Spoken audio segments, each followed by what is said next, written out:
Let me get one thing out of the way before I say another word about this. I don't drink. I'm a retired professional, so to speak. That's right. I haven't had a drink in over 10 years. So sobriety sensors in my dashboard doesn't threaten me one bit, at least not in that particular way. I'd pass it every single morning, afternoon, and evening. I want you to understand that because it means I've got no dog in this fight from that direction. I'm not up here protecting my bar tab. I'm up here because what they're building into your next truck is fascinating in a terrifying way. And in the cutthroat world we currently live in, this is inevitably going to go in a very bad direction. Here's the thing nobody's telling you, and this isn't speculation. It isn't some guy on YouTube with a bad feeling. It's a federal law. Already passed, already signed, sitting on the books right now, buried inside the 2021 infrastructure bill in a section 24220. That order every new passenger vehicle in this country to be built with, and I'm quoting the government here, advanced drunk and impaired driving prevention technology. Every new vehicle, not a Toyota thing, not a Chevrolet thing, not even a Subaru thing. Every single new vehicle sold in America once this kicks in. You can't shop your way out of this by switching brands, fellas.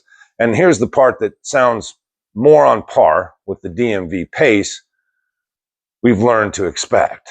That law was supposed to be finalized in November of 2024. It's not. It's stuck. And apparently, the main reason it's stuck is that the technology isn't ready yet. That's it. The mandate's already law. It doesn't expire. It's just sitting there, idling, waiting on the hardware to catch up. And these automakers, they're building that hardware right now, eagerly, drooling, because they have wanted this kind of control over your truck and this excuse to do it for a very, very long time.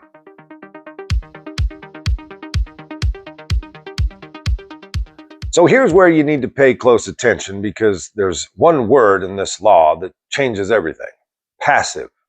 See, when you hear drunk driving prevention, you probably picture the old breathalyzer, the intoxilizer, the thing they put in a car after somebody gets a DUI, where you blow into a tube before it'll start. That's not this. The law specifically says the system has to work passively, and the government's own paperwork spells out exactly what that means. It means the system works without any action from you at all. In fact, they said a breathalyzer you blow into does not count. Why? Because that requires you to do something. They don't want you to do anything. They want it to read you while you just sit there and drive. So think about what that actually requires. A sensor that can judge whether you're fit to drive without you lifting a damn finger.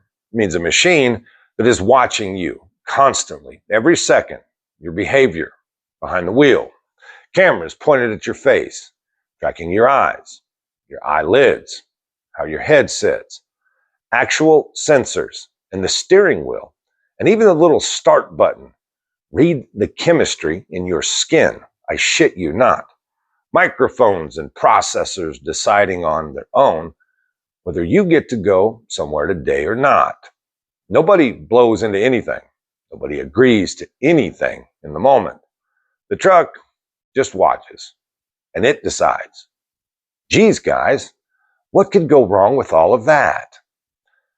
And the man who's had 0 drinks but worked a brutal double shift and looks a little tired on camera, we'll get to him, because that's where this gets really, really ugly.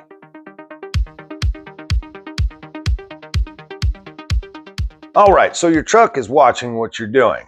What does it do with what it sees? Well, I'm not going to guess. I'm going to give you the law's own words.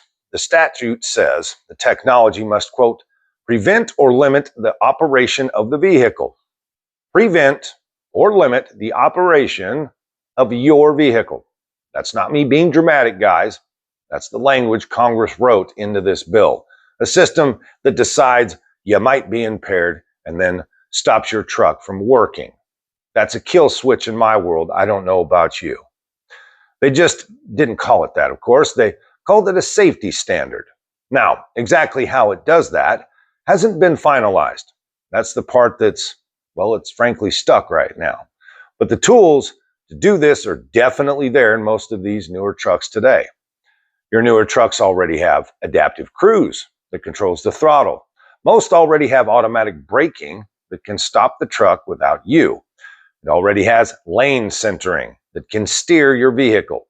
All the government has to do is connect the I think you're drunk camera to the system that is already capable of pulling you over and essentially shutting you down. The hardware is installed. The laws, they're on the books, just waiting on the software to tie that bow perfectly. And here's the scary stuff for me anyways. There is no appeal in that truck. There's no human being to argue with. There's no breathalyzer to blow a clean number into and prove yourself. If the machine decides you don't drive today, guess what? You don't drive today. A sober man tired from work, flagged by a camera, standing in a parking lot next to a $70,000, $80,000, $100,000 truck, it just told him no. No judge, no cop, no review, just a censor and a verdict. You don't drive.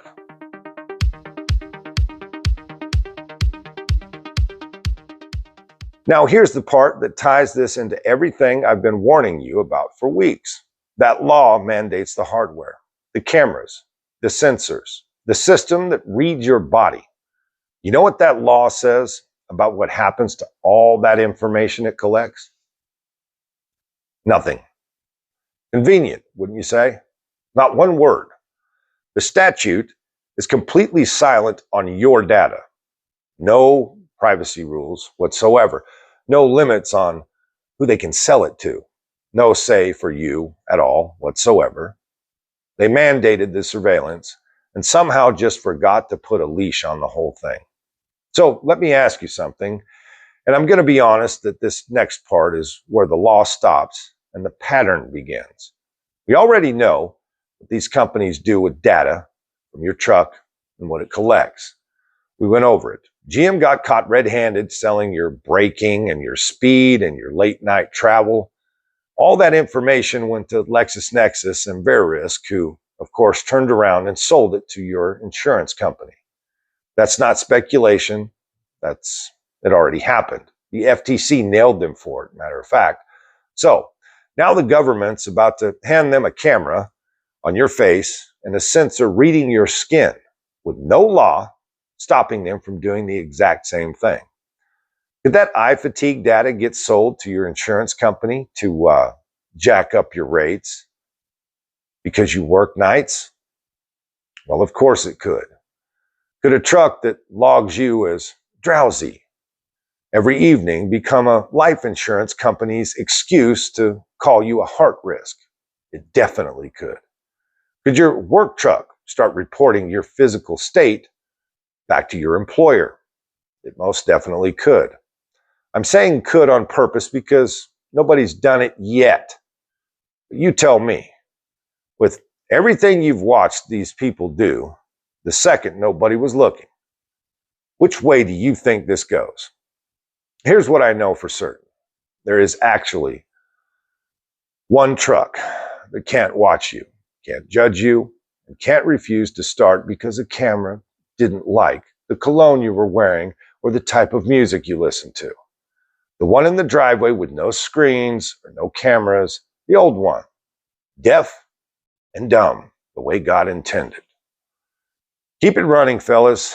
It might be the last truck you ever own that actually lets you drive it. I'm the highwayman, and I'll see you at the next exit.